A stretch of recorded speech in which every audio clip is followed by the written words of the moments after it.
Good afternoon, everyone. Land use in Northern Belize, particularly the sugar industry or the northern sugar industry, because now when we talk of the sugar industry, we have to talk about the sugar industry in the West. So we're referring to the northern sugar industry for the design of a drainage master plan. So drainage in the sugar industry has been identified for many years to be a limitation in productivity. So the industry had agreed to look into the possibilities of a drainage plan that will later on come to alleviate or improve productivity in sugarcane production. The estimates are that over 12,000 acres suffer from waterlogging or flooding in some way, and this is particularly sugarcane land, not accounting for communities that are prone to flooding and so on. Then later in 2013, the EU agreed to look into the possibility of funding this study for the design of the drainage plan. These were the funds allocated. So the activity was primarily to design the drainage master plan over the selected area, which was our area of interest. The target was for the design of a drainage plan that will address some of the major challenges affecting the sugar belt, which includes land and water management, pest and disease, environment, sediment controls, and so on. This encompassed the activity or the study took into account was developed over a two-phase approach.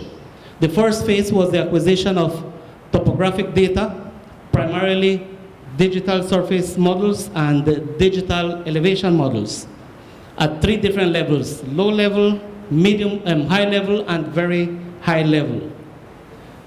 This also engaged capacity building to build capacity of our institute in processing of this type of data in GIS software, and also for field data collection for land use or land cover, and watershed mapping and catchment areas identified through the GIS modeling. Sorry, what I did. Okay, so phase one, medium topography data of Northern Belize and the high topographic data for the same area of interest. And this is what was achieved through the medium topography and the high topographic data. The analysis. Then this data, after doing the data collection, then we need to engage in the processing of this data, which was part of the capacity building in the first phase. So this is the inset is the detailed analysis. The same for this, where in the high accuracy, we can get it zero farther into the topography of the land. Phase two was to sit with the stakeholders and agree on which will be the area of interest within the sugar belt, which is known by farmers and all the different stakeholders to be the areas that are prone or at risk for flooding and where water logging and so on is affecting productivity. So what the areas agreed were the areas in yellow here, and it was divided in different blocks for ease of the LiDAR survey to be done. And the area encompassed 900 square kilometers, which was agreed with stakeholders. And then the in-depth analysis for the specific activity, which was for the design of the drainage network connections and elevations output. After that exercise, then the validation, because after we do the aerial survey, we need to validate if the area that was surveyed is correct, and in the process, whatever shortcomings are identified, then there is time for correction during the validation process. So how we went about achieving this activity was, we surveyed the ground control, and benchmarks were used to achieve desired accuracy of the topographic survey, adjusted to the national coordinate and height systems of Belize. And all this was to a resolution for the X and Y values for less than 10 centimeters and the Z values for 10 centimeters. During the analysis, what was derived from the survey is that data such as catchment areas, land cover classes, profiles, cross-sections, sub-basins, mainstream slopes, etc. And also, it brought about, or the identification of the three catchments which were identified for the north, 74 sub-watersheds generated, and 3 primary drains, which primarily, or the 3 primary watersheds in Northern Belize, being the Rio Hondo, the New River, and the Freshwater Creek. But this also, now that we are at that level of the drainage plan, there are concerns, because if we will be using the 3 main watersheds as the primary drainage system, it means that whenever we have these rain events, when the drain system is implemented, water would move from inland to these watersheds, and vice versa when floods and so on happens. So there is also, that needs to be considered, the issue of runoff from inland having to do with agricultural activities, sugarcane, etc. So in the implementation phase, all this will need to be considered.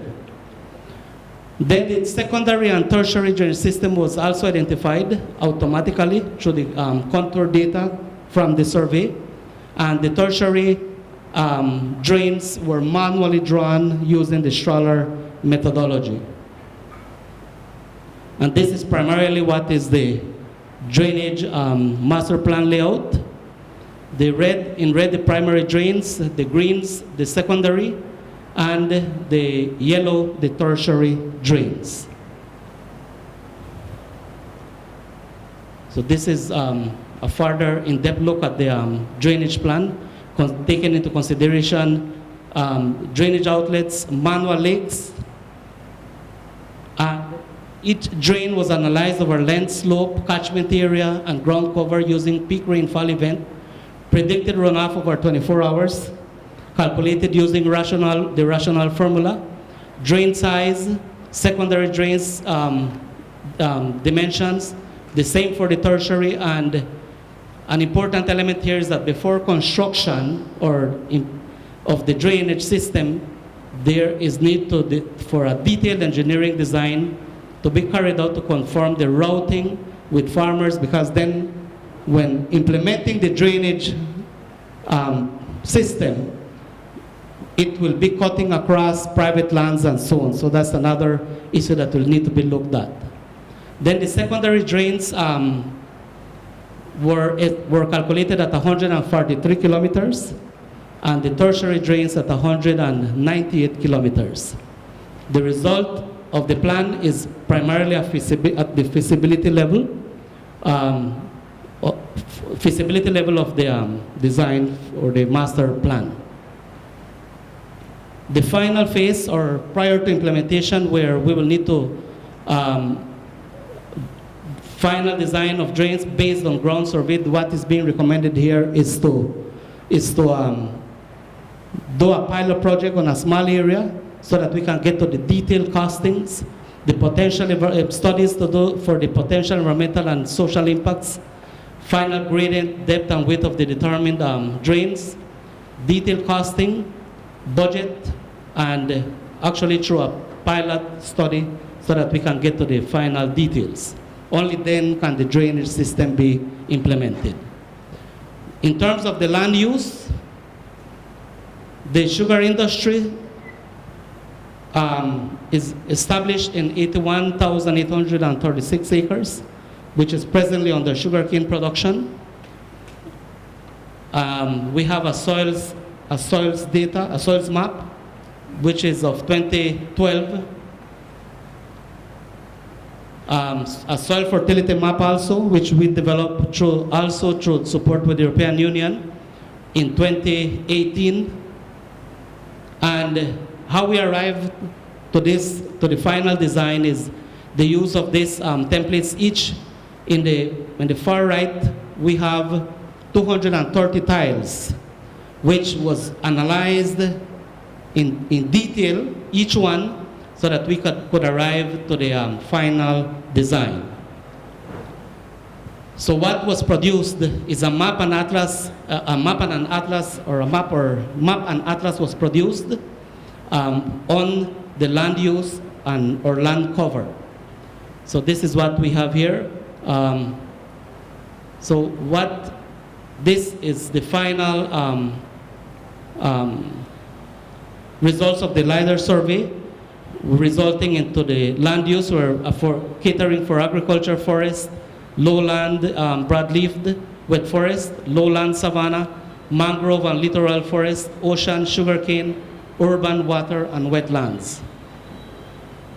The acreage within the land use within the area of interest for agriculture, over 400,000 acres, forest, over 425,000 acres, lowland broadleaf wet forest, over 300,000 acres, lowland savannas, over 83,000, mangrove and littoral forest, over 25,000, ocean, well, that was out of the area of survey, sugarcane, over 81,000, urban, 14,000, water, which is lagoons, ponds, and so on within the area of interest, 16,000, wetland 68, for a total of over 1,448,000 acres within the area of interest where LiDAR survey was carried out.